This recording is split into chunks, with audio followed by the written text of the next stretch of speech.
do it right. It's fine. They actually didn't do it right. So my name should probably have one S. Yeah, but whatever, it's fine. It's Alissa. Yeah, what's the difference, right? It's Alissa. Yeah, it's Alissa. It gets folks call me Alissa all the time, and it like drives me crazy. We're live now with Alissa. Okay. Everybody who's watching this like after the fact, is this part of the whole video is going to be very confusing. So I apologize to everybody, but here we go. We're going to get started. I'm posting. And Johnny, let me know if my okay. And let me know if my internet, it starts acting funky and I'll go back to the living room. All right. All right, Alissa, we're going to get going. I imagine people will come join the live studio audience, as we call it, as we go. We're earlier this time than we generally are, so I'm just going to chalk it up to that. There's still people putting their kids to bed. You know how that goes, Alissa. You understand. Oh, yeah, for sure. All right. It's hard. How many kids do you have, Alissa? How many children run around your home? 5. We have 5 children. What are the ages? 8, yeah. 7, 9, almost 9. I didn't think this was going to be the hardest question, Alissa. It is. I mean, after this. There's so many. There's so many. 12, 14, and almost 17. There's a lot of them. So basically, the easiest way for me to say 7 to 17. Sure, that just lump them. 17. So is he, she? I don't know. Is it a boy or girl? Is that child? Yeah. Is he a junior in high school? Junior. Yeah, he's a junior in high school. Do you feel emotionally prepared for him to be a senior in high school and then to be gone? Well, yeah, I do. Right now, you're asking me a year. Like right now, I'm like, get out. But like, yeah, right. It's just gym socks and just you can't ask me again. Ask me again. You know, in a year, it might. That might change. We're having Alissa back on the happy hour a year from now. Yeah. He's actually going to make the drink that she told me is her favorite, that now I am drinking. Check this out. I'm drinking I went to a church and this is their visitor gift. Oh. And this is what I'm drinking my mule. That's actually that's actually really fancy. I don't have copper, so this is what I'm doing. So that's we visited a church and we got keychains. So like that's high end over there. Those are high end gifts. Was that a Protestant church, or do Catholic parishes give out gifts? Yeah. It was a parish, yeah. Well, I didn't know the Catholics were doing first timer presents. I didn't know that was like part of some parishes do, you know, some parishes have that vibe. Some don't. Well, ours doesn't. The one we go to doesn't, but that one does. Yeah. All right. I love it. So my first question, I've asked like 6 questions, but my first question that I wrote down is, I want to know, tell me about Common Horizons. I know what it is, but you tell us what it is. And then what is the why behind it? And what is your hope for it? Common Horizons. Oh, I didn't know I was going to get to talk about this. This is exciting. Okay. So about a year ago, we were all kind of wonky, right? And my idea, what I was going to do was shift from working in youth ministry part-time at my parish to substitute teaching, because that's my background. My background is actually in education, elementary education. Okay. So as the kids have gotten older, I'm like, okay, all 5 of them will be in school, and then I'll shift into like my next season. And that I thought was going to be elementary education. And then COVID hit, everything shut down. And I started to host kind of sessions like this a little bit, to have some conversations and to widen up the floor to kind of like wider voices of wisdom, right? Wider voices of experience within the Catholic Church. And I called those sessions From Here, because I just feel like everybody's from here is really important. Like, where you go from here as a person, as a community, as a church, where are we going? Yeah. And so anyway, as From Here began to kind of build, there were all these different opportunities that happened through From Here. And what I was starting to see, both in and out of the Catholic Church, was a disconnect between the world and the church, right? Okay. So I was seeing a lot of like turning in on ourselves, a little bit and like being our own fan club, like we're so great. And then like the ills of the world, people in pain, people in uh, grief, racism, all of these things out there that I felt were places Jesus would be. Sure. And so I was like, okay, well, there's got to be a conduit. There's got to be a connection between us and our faith and what we do every Sunday at Mass, and then out there. And Sure. for Catholics, that's really well laid out in something that we call Catholic social teaching. So I wish I had my compendium handy, but it's this big book, and it has all of what the church teaches when it comes to how we are to live in society. And so I just was like, well, here it is. Like, this is the connecting tissue between us, our faith, and what we actually go do. Right. And so I was like, well, somebody should tell somebody of this stuff. And then I was like, oh, okay, well, I don't really know exactly anything about journalism, print publications, anything like that, but I do know phenomenal writers. And I just went to the phenomenal writers and I said, I don't know anything, anything, but I know that there's a whole group of people out there that are hungry to live their faith and not abandon the church we love and the church that has been around. So I saw an Instagram post of yours and it talked about reckoning. It was a while back. Yeah. How you've had a years of reckoning with the church, and not in a negative sense, but just in a very real sense. Just as an aside, Alissa, when you put out like your, like, here's what the next issue is going to be, like open call, I keep thinking like, I wonder if she wants a white Protestant guy to write. I should submit something to the female, like BIPOC Catholic magazine and be like, hey, guys. We have our first guy I shouldn't say this because we just started work on our next one, but like we have our first guy. And I'm like, when I got my first guy order, I lost my mind. I was like, a guy ordered this and he's not even like my friend. He's just like some guy. And then, and now we have a contributor on board that's a guy. So bring your white guy energy. It's my wife. I can be Catholic for a day if you need me to. That's man, there's a lot that converges. I spoke in a Catholic church once. That's got to count for something. I was Absolutely. there. It was like a Catholic college ministry, and they were like, hey, let's talk about the like Catholic Protestant interfaith dialogue. I don't know what they called it. I love it. Yeah. I was like, I'll come spew some Reformation nonsense. No, I was very respectful. Afterwards, the priest was kind of like, I was worried when you started talking about Eucharist, but you did a really good job. I was like, oh, that's awesome. All right, thank God. So, all right, Alissa. All right. So that's Common Horizons. So I edit the Upside Down podcast. You're one of the co-hosts of the Upside Down podcast. I actually just got a text from my wife that said, can you talk quieter? And I should have said, no, I can't, because I'm talking. Kayla's in an interview right now. She's on the Upside Down podcast, and she's mad that I'm yelling down here. So, I told you we were going to get in trouble. And I don't know if she's ever told you this, so this might be a confession here. That's Catholic too. So here's my confession. When I edit the podcast all the time, I'll say to Kayla, like, Alissa sounds like a Valley girl. Like Alissa talks like real, right? Yes. What? I'm like, she's this like little Why is my Mexican Valley girl. I love it.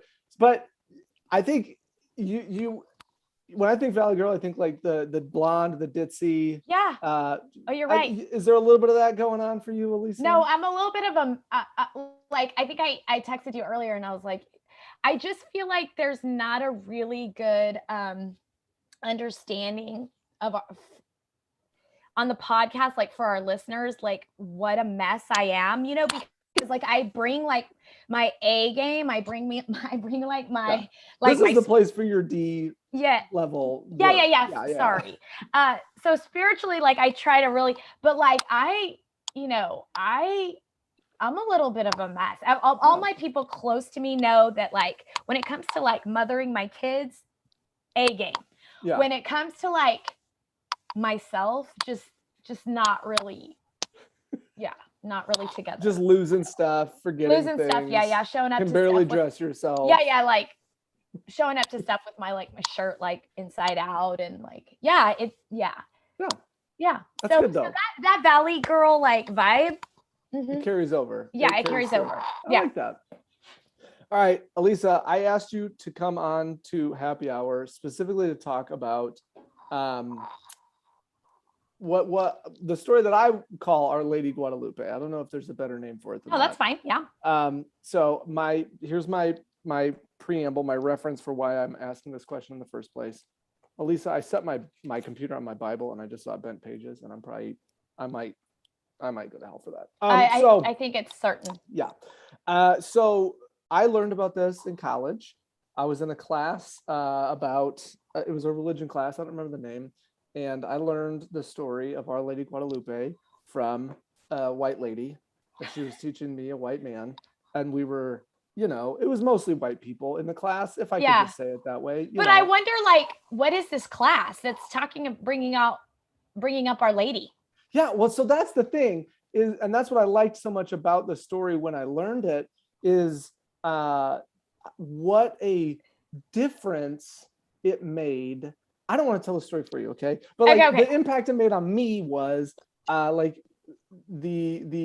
Mexico gets, colonized by the Spanish, and they treat indigenous people like secondhand citizens. This all sounds familiar for some reason. Yeah. Apparently we do this a lot. and then religiously too, there was almost like a, you guys are like sub, to us, the Spaniards. And then this thing happens and it has a huge level of cultural importance. So if there's a gringo like me watching right now or watching in the future, and we have no idea, we just think Guadalupe is like a picture on a candle. Tell the story, please, from your very specific perspective. How'd you say it? I don't want to say it. Oh. I would say as a Mexican. As a Mexican. Yeah, you can say that. I can say that. Yeah. I'm not saying that. So I think. So I think what's important to understand, I think to frame it and just. Well, we can circle back to this part. Basically, the way that the story goes, we'll start with the story and then I'll just talk about the implications. The story is there was this humble indigenous man, and he had converted to Catholicism along with his uncle and his wife. And from what I've read, he was in an area where the oppression actually was felt by this indigenous group from the Aztecs, right? So the Aztecs would come and they would make human sacrifices routinely. And so these indigenous folks were obviously really scared all the time because of all the sacrifices that were happening at these pyramids, these huge pyramids with altars. And so anyway, Juan Diego converts to Catholicism, and he's a very humble man, and he is a very faithful man, and he begins to a practice of walking the mass 8 miles away. And this is just kind of this is what he does over and over. I want to say daily.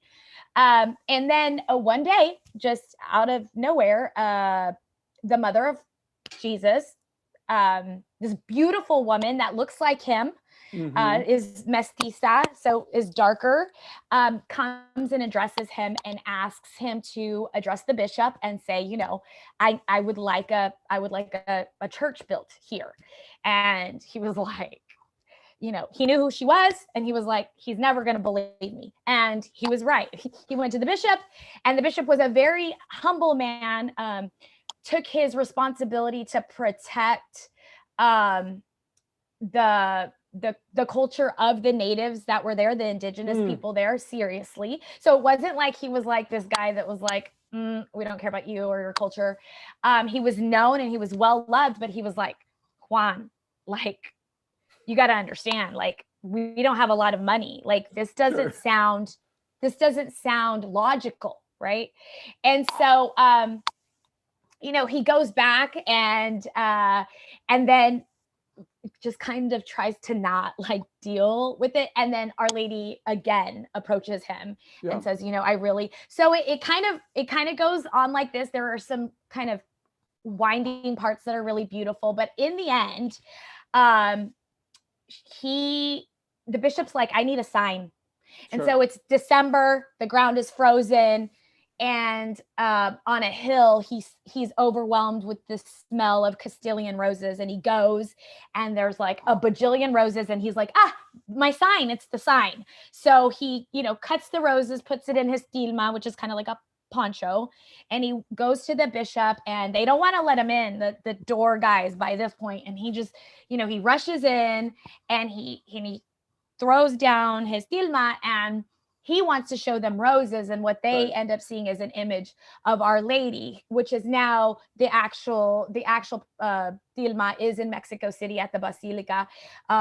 There have been umpteen different scientific studies done on this tilma, which prove that the paint is unlike anything. There's just a myriad of things that have been done to this tilma to prove that it actually is it's miraculous in nature. So that's the shortcut. Is this why Our Lady's always got the roses? Yes, that's why Our Lady always has the roses. And that's why another thing that you'll notice that she also always has a blue band around her to signify that she's pregnant. So it goes up high to signify that in that depiction she's pregnant. Again, she's mestiza. So when she's depicted, she should be the language. And she also, interestingly enough, addresses Juan in his own indigenous language in this. She addresses him in his own language. So yeah, that's the story. And this is what Catholics call an apparition. So, Mary appears. Not all apparitions. There's been many. There's been one in Rwanda, and the apparition of Mary was a Black woman. So there have been several, but there are some that have been kind of approved as for believers to believe in. Like, we've done the background on this, and so this is one of them. In the 1500s, so 500 years ago, not that long ago. I like that Catholics are so nice with their with all the characters in the story. Because, like, if it was Protestant, the bishop, we would have made him a bad guy. We'd have been like, he was such a jerk. He was like, no, brown people can't see Mary. Like, you're crazy one day. Oh, no, we have those too. No. Oh, you got those too. Okay. Yeah, no. Oh, this is in this case. Okay. This is in this case. There are bad bishops. There are bad Spaniards that came and did bad colonizing things. And you don't talk good about them. Oh, no, we talk about that. No, we do. The good ones of us say, it can be both okay. And, right? For sure. I mean, I think, wasn't Columbus Catholic? Oh yeah. Right. So not a good do. not a good do. Right. So not ideal. Not a good representation. Alissa, how do you keep Austin weird? What are you doing personally to keep Austin weird, Alissa? I mean, having 5 kids, I suppose that's pretty weird. That's kind of weird. Can I just be frank with you? Austin is losing its weirdness on the regular. Like, too many people daily. Well, no, we're gentrifying like bad. And so what was once a city that was very much unlike any other of the, like, people think Texas and think, oh, that place, and they're right. Thinking about Greg Abbott, right. And we're just like, no, not right, right. But not for me. The exception would be Austin. Yeah. The exception would be Austin. Austin is very kind of like free thinking, and but not so much anymore. Like we're struggling. Oh man, keep Austin white. Yeah. Or make it, it's just, yeah, there's a line down I-35 and it's the line, and That's the right line. down the city, it's the line. And so part of the city has always been, and now that part is being taken away also from the brown and black folks. So it's, it's not so weird anymore. It's actually like every other place. It's just like everybody else. Yeah. That's nice. Yeah. Not so great. All right, Alissa, we like to do quick hits, where I just ask you quick questions. If you watched the Patty one, maybe you saw her quick hits. All right, so we're going to go down the list. You ready? Okay. Are you I am ready. For this? All right. I'm prepared. Texting or talking? Talking. Talking. All right, that's fair. That's fair. Obviously, Johnny Craig. Favorite day of the week? Sunday. Sunday or Saturday Mass? Sunday, for sure. Always Sunday? 11:30, St. Louis, right side pew. Got it. Every time. I always heard like Catholics growing up, the people in school that I went with that were Catholic, they would talk about that's the great joy of Catholicism is you can choose to go on Saturday night. You're like, screw that, 11:30, the latest service possible. Yeah, I have some friends that are like religious Saturday, and then Sundays just chill. You chill. You just chill. Yeah. I love that we're doing a walkabout. Yeah. Getting close, getting to the good internet. What's your favorite U.S. city? And you can't say Austin. New York City. New York City. Yeah, I ran the New York City. I ran the New York City Marathon, and I fell absolutely head over heels in love with that city. Do you marathon on the regular? That was my first and last, but I do run. It was a great experience. I love it. Well, training for 26 with that many kids, it's not. I can't bye. I'm gonna go run for 3 hours. Be back, but that doesn't fly. Your husband's like, no. All right, that's fair. Nickname that your parents used to call you. Oh, do you get this? I don't know. Spanish, I'm for sure. I don't know. I don't know how well, we don't know each other that well. And for me to just leave it on the internet forever. So my parents don't call me this, but my brothers both still call me this to this day. They call me Ish. Ish. I-S-H. They couldn't say my name, so they call me Ish. Ish. That's beautiful. That's not so bad to have on the internet. What? No. We had somebody, we had Jen Morrow on the happy hour. Hers was Neef. That was her nickname, was Neef. Oh, I like that. That's cute. Ish, I think, is not so dissimilar. Last song that you streamed? I listened to all of College Dropout by Kanye West today when I was doing my errands. Yeah. That's the good Kanye. It is the good Kanye. It's the lyrics can't be beat, the beats can't be beat, and he was actually really saying something. I like it. First celebrity crush. Oh, probably somebody on the New Kids on the Block, which is aging me, I know. Somebody else. You have a 17-year-old. I think that aged you more than the New Kids on the Block. That's true. That's true. I mean that in a nice way, I guess. No, wait, Alissa, you're super old. You have a 17-year-old. Don't for 1 second think you can hang with us. We're gonna do social media pictures soon, and we're gonna find out that no matter how old you are, you look exactly the same as you've always looked. So that will be fun. Okay, yeah, that is true. That is true. Current celebrity crush. Oh gosh, there's so Michael B. Jordan. Oh my gosh, all you upside down girls are the same. Don't hate. Appreciate. Are you first, second, third generation immigrant, Alissa? Oh, fourth, my fifth? gosh. How many? How deep do you run? 1, 2, 3, fourth. Fourth. Mm-hmm. That's cool. How annoying is it to have people assume that you're first? Just because nobody assumes that. Nobody assumes that down in Texas? No. Don't come to Iowa. I would say probably don't come to Iowa. Are you joking me? Around here, everybody would just assume you were yeah, absolutely. Wait, freeze.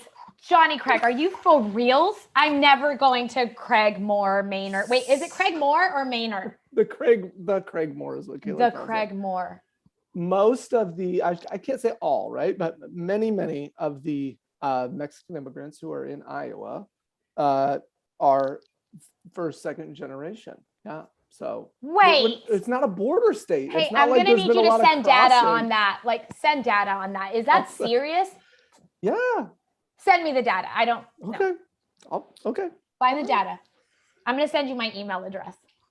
I lived across the street from a Mexican family when I was a kid, and the mom's name was Guadalupe, and she made, every time I went over there, she was whipping up beans and tortillas in that kitchen, man.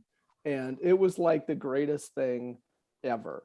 They invited me to like quinceañeras and first communions. It was awesome. They were lovely. I loved them. The Carmonas, they were the best. Yes. And then you eat Mexican food and you're like, that's not at all what she was making, man. These Mexican restaurants, at least the Iowa ones, it's different, Alissa. Oh, it's no, different. they don't. It's so sad. It is. Yeah. It's sad. It's a sad, poor representation. Favorite holiday? I'm going to cheat and I'm going to say my favorite liturgical season is Advent.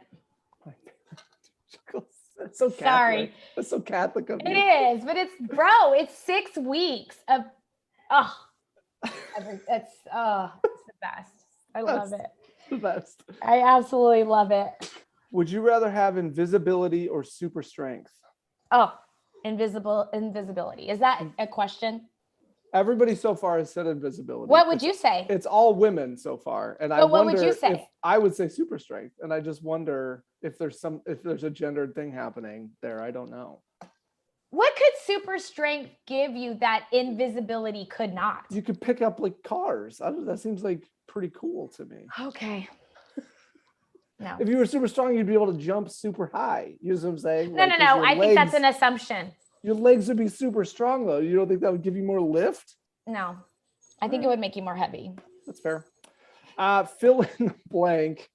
Taylor Swift is the best thing ever. A goddess.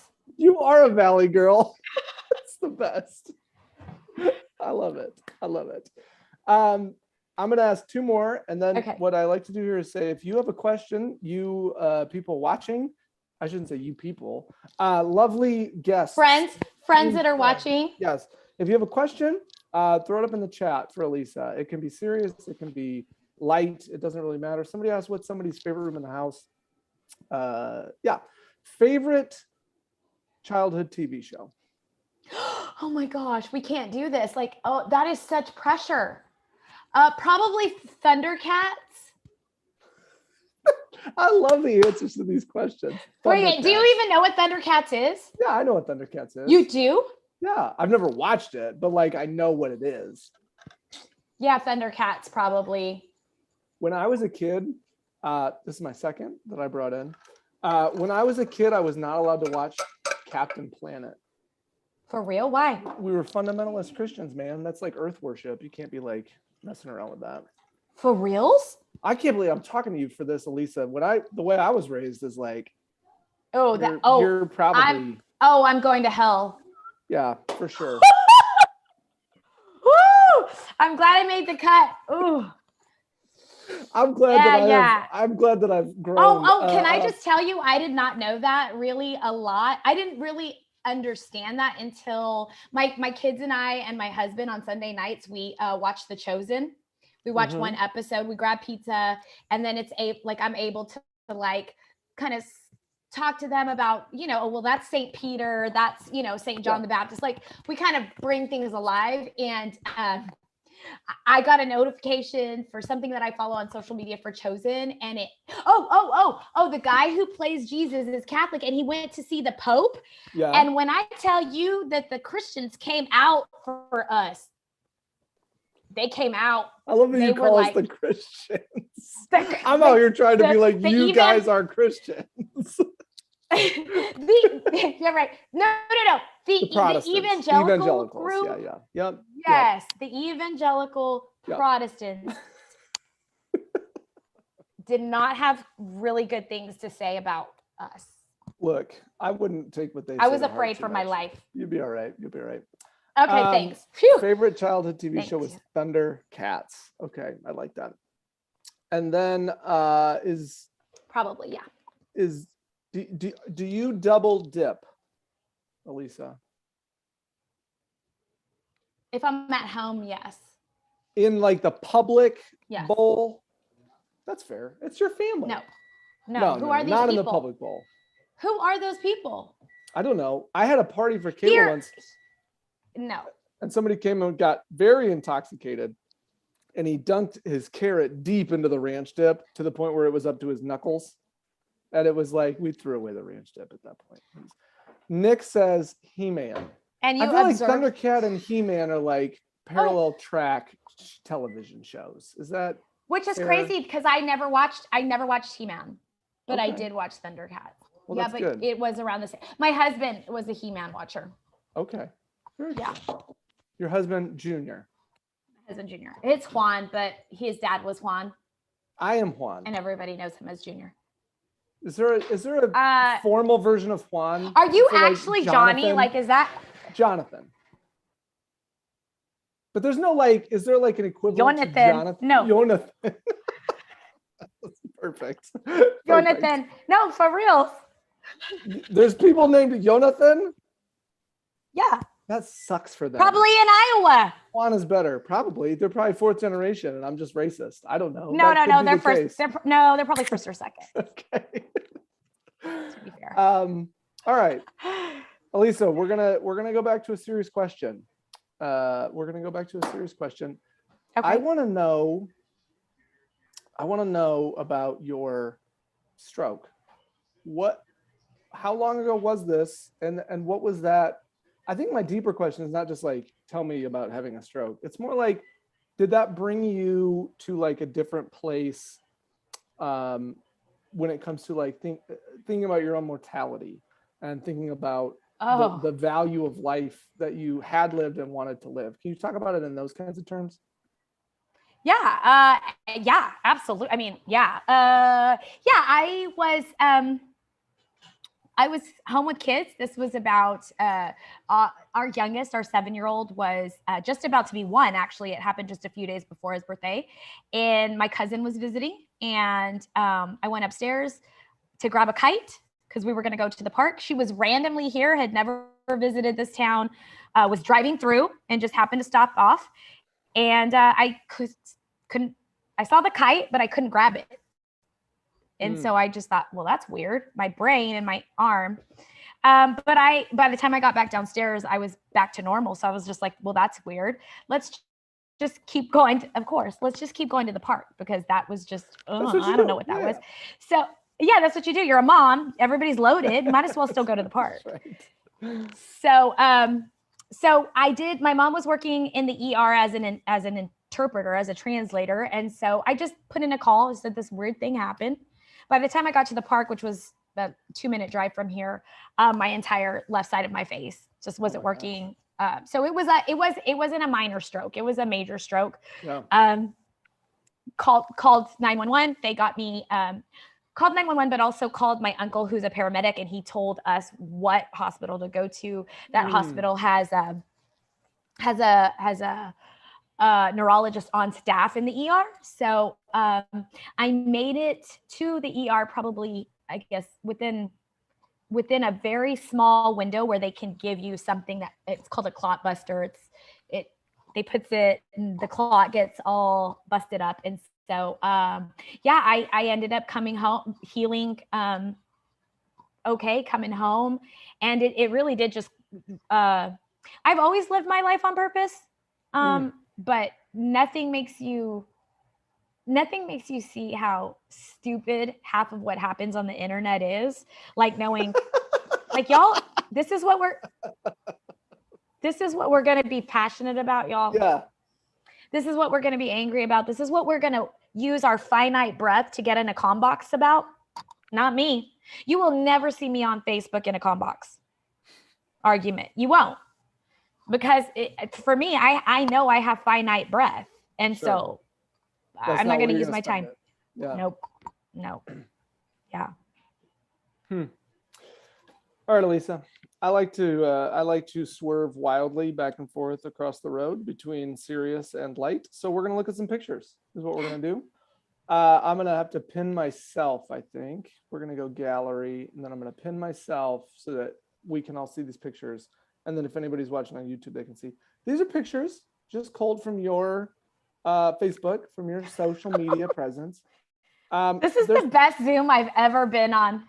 There's part of me that wants you to guess the year that this was posted because, like I said, you have not aged ever in your life. You look the exact same in all of you. I think you were born looking the way that you look. It's extraordinary. So here we go. Wait, did you really? Oh my gosh, what is happening? So this is they're pretty chill. Okay, don't worry about What it. This is happening? If there's a story, if you remember the day, if you can remember when it was taken and why you were like, yes, that's what I'm putting on Facebook. That's the question. Okay. So here's this one, Alissa. Oh my. Yeah. You recall where this was taken? I cannot believe you're amazing for doing this. What's the story? Listen, I was working for the Lord in that story. Okay, perfect. I was doing the Lord's work in that picture. I had made all my kids and all of their friends go and get toys out of their room so we could sell them so that we could get the World Vision catalog and buy some goats for Christmas. You were getting some goats. We were buying goats. And they were not moving fast enough, so you stuck your tongue out at them. Yeah, and I was like, this was a bad idea. Why did I get toddlers involved with selling their toys for goats? You're trying to teach. You're raising them up in the way they should go. It was That's bad. like I was at the end of my rope. All right. It appears that a lot of your Facebook involves you sticking your tongue out. So do you recall this? And what you're doing? What's the story? Bro, is this all public or is this because we're friends? What do you mean? Like, were you able to get these pictures because you're my friend on Facebook? Yeah, we're friends. I just need to know if the whole world is privy to all that nonsense. I don't think so. Okay. I don't know. We're friends. Let's go back to keeping Austin weird. Yes. That was taken at a place called Barton Creek. And Barton Creek is a spring-fed creek. Okay. And everybody goes there and hangs out. And I've never wanted to go there because I think that pools should be a nice 70-something degrees. And that thing is not. It's frigid. Oh, it's cold, sure. Yeah. So Junior and I were having the first date night in like forever.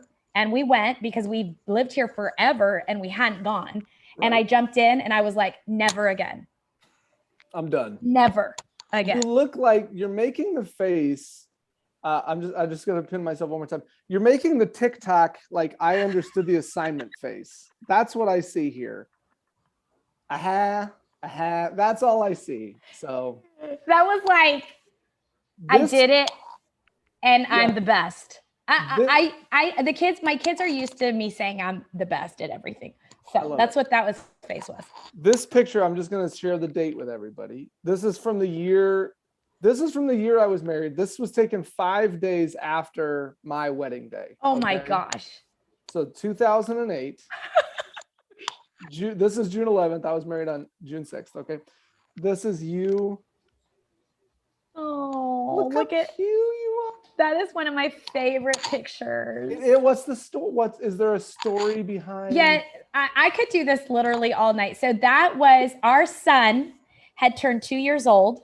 Okay. And we, again, a stupid idea. I was like, let's take him camping. Yeah.